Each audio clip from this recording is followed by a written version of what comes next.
Although Thailand has noticeable security personnel in malls and hotels, there is nothing like what I saw in the Philippines. Even more so, just consider the number of gold shops in Thailand. Most of them do not have security guards, preferring to let CCTV cameras and automatic door locks do the job for them. That could never be done in the Philippines. Another example of the differences between the two countries is regarding the ATMs. Yes, both countries have predatory ladies who see the average white Western single guy as a walk-in ATM machine, but here I'm talking about the real ATM machines. I had a Filipino girlfriend for 5 years.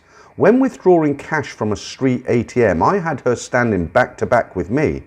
Incidentally, it also helped that in her younger years as a martial arts specialist, she had been the personal bodyguard of the Deputy President of the Philippines.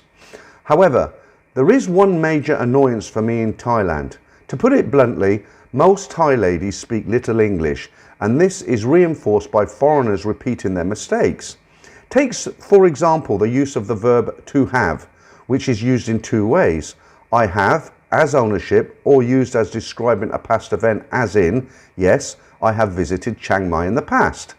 A Thai lady may shout out, have massage here, to which many Farang guys may reply, have oil or Thai massage. Apart from aerobics in both countries, which is important for me, good English language communication is also important. This is where the Philippines has the upper hand. Their second language is English. Shop signs are in English. Hotel regulations are posted in good English. An example of this is in the PowerPoint presentation I sent you, whereby guests are requested to deposit their guns at the reception desk. I have even been to Sunday morning prayers in a church where the priest blessed me in front of everyone in English as being an honoured guest from the Holy Land. It elevated my ego to the role of one of the 12 disciples.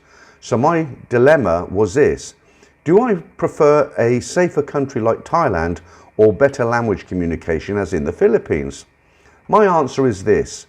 In the past, I was looking for a permanent relationship, so the Philippines was out. But since ending my relationship with my Filipino girlfriend 3 years ago, I live day by day. Who knows when I'm going to die, or as we say, when I'm going to pop my clogs. I am a gym junkie. I don't drink alcohol, I don't smoke, but I do love female company.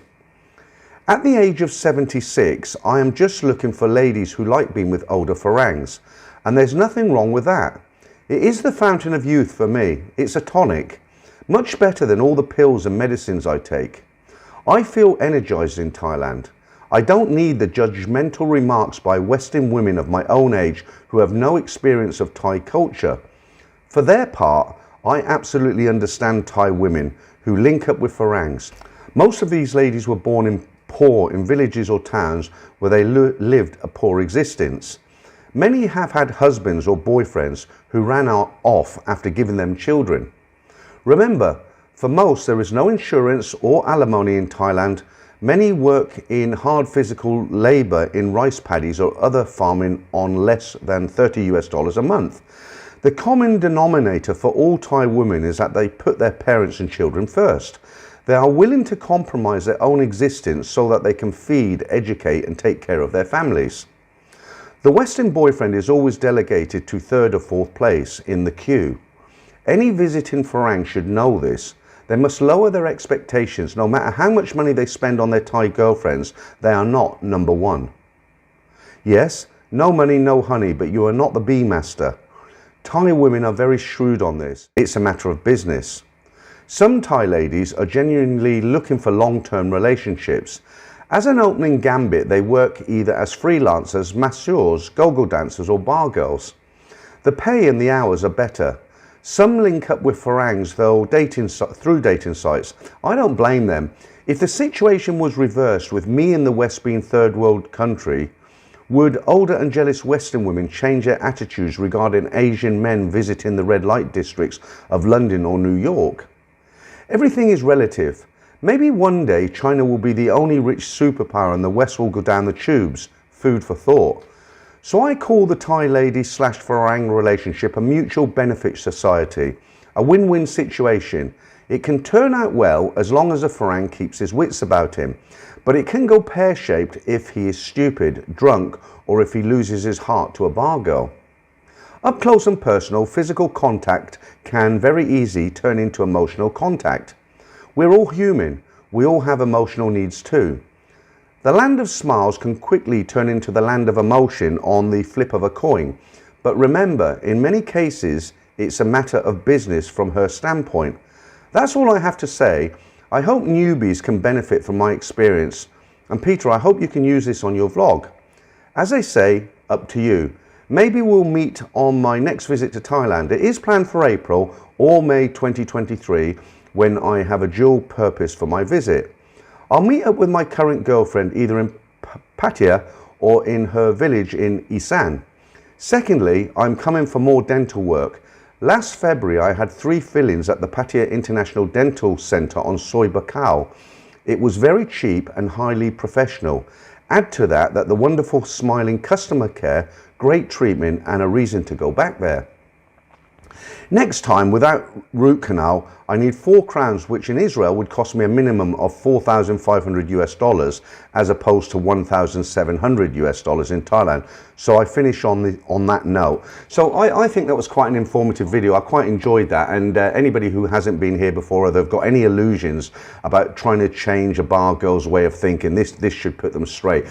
Just to let you know, I do intend to make a video when I'm settled down here properly. I've got to go back to the UK at the end of February. My house is still going through. Hopefully that will go through, fingers and toes crossed.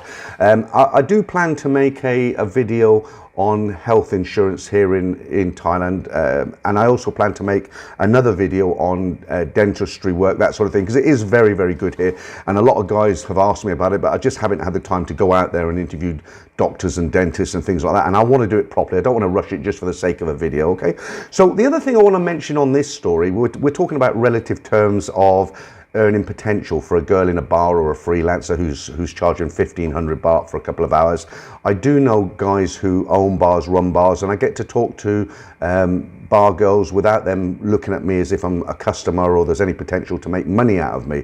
But I was talking to a girl a few weeks ago and we were talking about when COVID was here, and you know, here in Bangkok, she's earning between 30 and 50,000 baht a month with all the ladies' drinks, the aerobics, you know, guys taking her out to the island for a week. It's real good money, you know. And I said to her, what did you use during COVID? Because there's no social welfare system in place here in Thailand.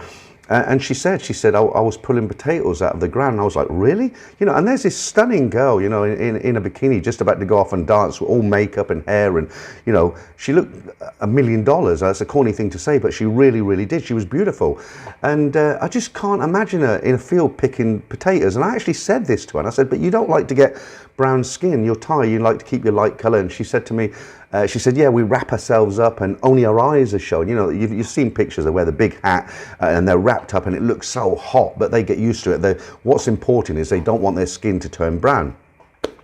So I said to her, well, look, you had a couple of years after finding out some more information about her. I said, well, look, you've had a couple of years working in the bar. You've got an iPhone, you've got this, you've got that. You're quite well to do compared to a girl that works in a factory. How could you, oh, by the way, very important, she has a child as well, young child, okay, husband run away, alcoholic or something like that. So I said to her, well, how was it for you? Because you're working in the bars, you've got easy money or easy-ish, and all of a sudden you're picking potatoes in the ground for 300 baht a day. Why would you do that? And she just put it on the table, real simple for me to understand. She said, look, you know, while I'm in the bars, the good times are here. I've got my looks, I can make a lot of money. She said, but when it all closed down, we don't have a welfare system. I've got a child to support. I support my other siblings, mother, things like that. She said, 300 baht a day, it's nothing compared to what we're doing here. But at the end of the day, you know, I'm picking potatoes out the ground for sort of 8 to 10 hours. I get 300 baht. She said, but you know, after a few days, I can buy a sack of rice. I can buy a lot of fresh vegetables from the market that are very, very cheap. That even now, you go to the market at 6, 7 in the morning, you can get for pennies. And then, you know, they can buy some cheap cuts of pork and stuff like that. So, you know, I'm taking a long time to explain basically why she worked for the 300 baht a day, because she could feed herself, she could feed her baby, and she could feed her siblings. Okay, so you know, first choice maybe working in the bar, make a lot of money, but when you know, when shove comes to push, you know, the Thais are very resilient and they do what it takes, because nobody's, you know, it's not like in the Western countries where, you know, our dads, the government, hand it all out on a silver plate. Okay, so you need to understand that to get your mind into their kind of mentality, as it were, because like the guy quite rightly said, you're not going to be number one on her list. Okay, you're important because you're providing money, but you're not number one. Okay, family comes first. Right.